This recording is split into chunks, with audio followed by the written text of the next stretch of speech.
Trong phát mê chu ta ngangan ten baptis ya phi da ka u en rei u tha u ba wana din jong nga un pen baptis ya phi du men simba ku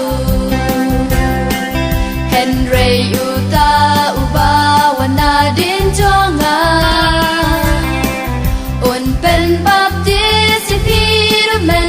Baku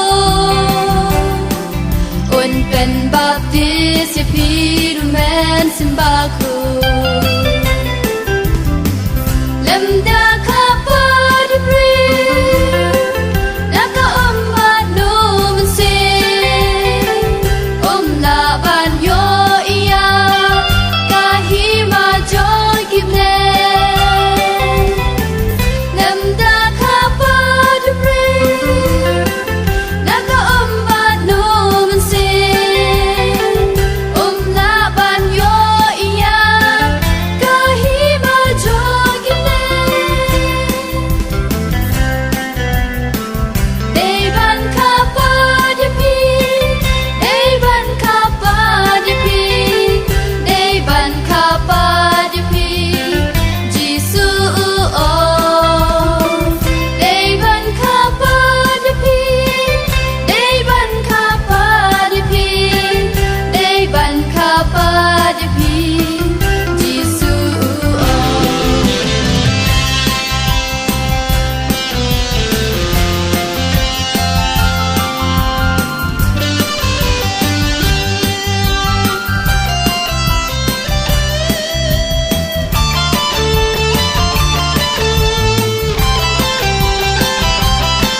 Baptist